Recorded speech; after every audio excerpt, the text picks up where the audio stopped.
Coming up on Great Day at 9 a state lawmaker arrested after a crash. What we know after she was charged with drinking and driving.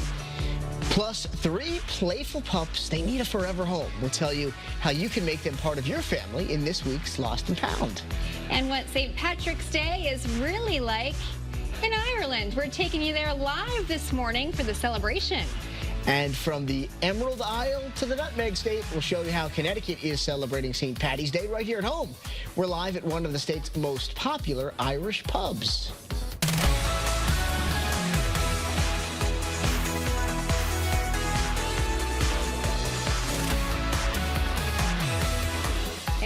Happy Friday. Welcome to Great Day at 9 a. I'm Caitlin Francis. And top of the morning to you, I'm Roger O. Susannon. Oh, you turned yourself into an Irish lad this morning. That's right. And we must have the luck of the Irish this morning, Caitlin, because we're in for Scott and Nicole. Yep.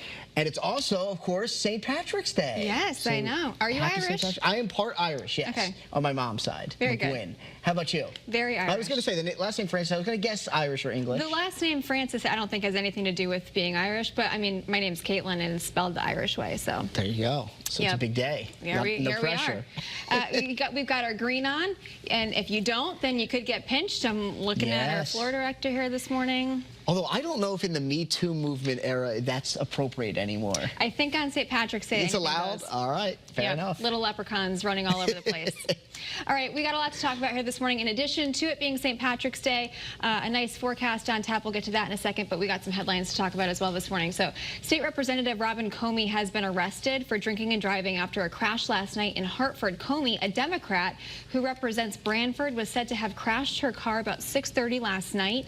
A spokesperson for House Democrats confirmed she was arrested after the wreck for operating under the influence. Now, this is not the first time she's had apparent issues with alcohol. You might remember back in 2021, she had to apologize after she slurred her words while speaking on the House floor, and she was one of several lawmakers warned about their behavior at the Capitol. Now, at that time, Comey said the issue was due to anxiety she was dealing with, exhaustion, and then wine at dinner that night. So we're still digging into the details of how that crash happened. We're going to bring you the latest and any new information on the Channel 3 app, as well as coming up here on Channel 3 Eyewitness News at noon.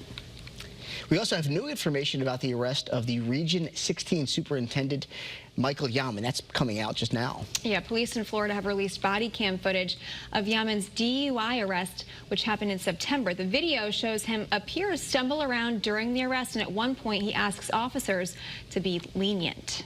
Well, you're obviously not making it easier either, so just get out. Take it easy. Buddy, I'm dying here.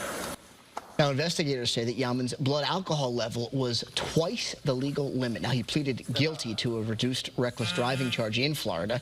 Yaman is currently serving a 2-week suspension that was imposed on him by the Region 16 board. All right, so obviously this is a story that we're following very closely. There's been a lot of back and forth between parents and school board members that we've been also following as well. Yeah, one of the big things, some parents were concerned because they said it was something that their children were talking about, that apparently, with social media now. Yeah, we saw all the memes that the kids were making. So it became, they said it really became a joke amongst students, even though it's a very serious situation. So they're saying that needed to be part of the disciplinary process. And then we were also discussing earlier this morning on Eyewitness News this morning, his contract did not specify that he needed to clarify or disclose that he had any issue with any legal matters. So, that might be the suspension there. But again, we're not lawyers. So definitely not. But it's interesting that that they handed out the discipline, and then some people said it's not enough, and some people say it's appropriate. So it's definitely a story that we're going to keep following. Yes, definitely. And also something that we're following for you here this morning. In just about 90 minutes from now, Governor Lamont will be signing an executive order to try to help improve child care here in our state. Now, yeah, the order will create a blue ribbon panel who will be charged with actually developing a plan to help parents find pay for care. Now, Lamont's proposal also calls on employers to assist. After child care workers rallied across the state last week, including New Haven, that's really what spurred action on this. And those providers are calling attention to what they say really is an industry-wide crisis. They want more state funding to help families access and pay for a very necessary service. And another bill lawmakers are working on could help close the gender pay gap. If it passes, It would require employers to publish salaries right on job listings. Lawmakers say it would increase transparency and could help close that pay gap because women will know exactly what companies plan to pay. Pew Research, their latest numbers show women earned 82% of what men earned last year, and that's on average. So, I mean, I know it's always been a taboo subject to talk about your salary, but it does help when you have a baseline to know what you're looking for. Absolutely, and I think it could help not only women bridge the pay gap, which I think is something, of course, everybody's in favor for, but it could also help anybody looking for a job. You'll see in black and white what the job pays. Yep. Because sometimes you go in a job interview and they'll say to you, oh, what are you looking for? What are you looking for? And it's sort of an awkward moment in an interview. And now at least you can say, it doesn't mean you can't get more money, but at least you can say, okay, the posted salary is X, and at least it's a starting point for the negotiation. Yeah, I know. I've always been told don't throw out a number because then you automatically can lowball yourself. Right, exactly. All of a sudden they're like, oh, that's great. Yeah, interesting. All right, well, and another thing, we were just talking about childcare. So you've got two. Yeah. You've got two at home, and you and Stephanie thankfully split shifts. So that's the big thing, is that we work opposite hours, but obviously so many families are dealing with that. So anything could help parents pay for aftercare, I think, would be a big help for a lot of families. I bet. All right, let's get a check on that forecast, though. Good Friday morning and happy St. Patrick's Day, everybody. The radar, even in Spirit, showing quite a bit of green off to our west. Now, these showers are struggling to hold together as they move east closer to us here in Connecticut. What we end up with is increasing clouds as the day goes on, expecting mostly cloudy skies for the remainder of the morning. We may see a brief break of sun by lunchtime today, and then after that, the clouds fill right back in. Some sprinkles here or there, but not expecting really any big impacts from these. Overnight tonight, we will dry things out. By the time we all wake up tomorrow morning, sunshine is back across Connecticut, and at the same time, temperatures over the next couple of days will be running slightly above average. For today, we're expecting high temperatures to be in the upper 50s inland, mid 50s at the shoreline. Chillier, though, as we end off the weekend. However, most of next week looks like it's going to be quite sunny, with temperatures again running in the mid to upper 50s.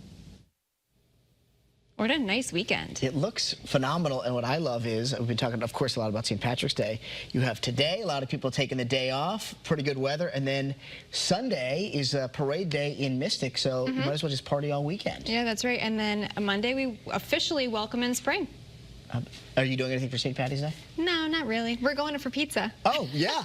We'll get to that in a minute. That is going to be absolutely about you? awesome. What a tease. My neighbor's having a party. That's it. Very good. Staying local. Exactly. All right. Well, speaking of having a party, everyone is Irish today, right? That's right. I said I was Roger O. Suzanne and Roger McSuzanne. But we sent our own four-leaf clover, known as Marcy Jones, live to one of the most popular Irish pubs in the entire state to test that there. So, Marcy, where are you on this fine St. Patty's Day morning? Hi, you guys. I'm at Tigin here in downtown Stamford. I'm so excited to show off a place that lots of people already know. It's very near and dear to their hearts. This is one of the most authentic places that you can come here in Connecticut. Take a look at the wall. We've got everybody already working hard. Doors are already open, actually. They're ready to go this St. Patrick's Day. We're going to be telling you about their live DJ, all of the fabulous little surprises that they have going on here. Look, I've already got some swag. Danny, the GM, is my new favorite person. She's over there. We're going to be chatting with her in just a little bit. And she's going to show me how to properly pour a Guinness, because that's very important to do it the right way. So we've got a lot to look forward to, and we're very excited about it. And that is an actual thing. There is the correct way to do it. The perfect way. Yeah, Mother's there is milk, a perfect they call it. pour for a Guinness. I will lay down, guys. Can you do it? Good luck. No, No, it's hard. well, Marcy will teach us. All right, we'll have to stay tuned for that.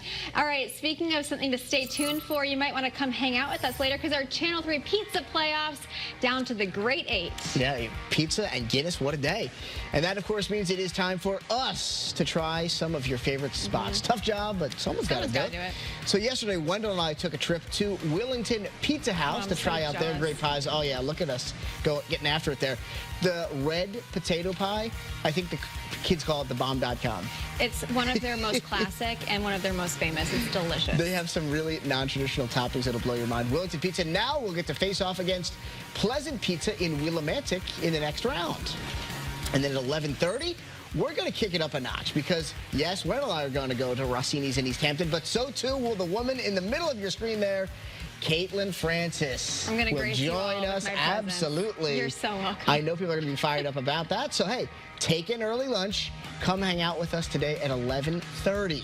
Woo! Pizza for lunch. Let's go. That's a Friday if I've ever heard one. And if you can't make it that early, or maybe if you want to do both, Yes. I think that sounds like an afternoon. St. Patty's Day pizza 2 times. Have an afternoon break. You can join Kara Sunland and Stephanie Simone, Roger's better half, this That's right. afternoon at Mondo in Middletown. They're going to be there at 3:15. All right, so we have so many of these places that we're heading to. I've been to Wellington many times. It was your first time yesterday, Yes, I really like it. The pizza was great. Also a great place to hang out Yeah. if you haven't been. Neither of us have ever been to Rossini's, so we're heading out there at 11:30. Come on, stop by. Let's have some pie together. Absolutely.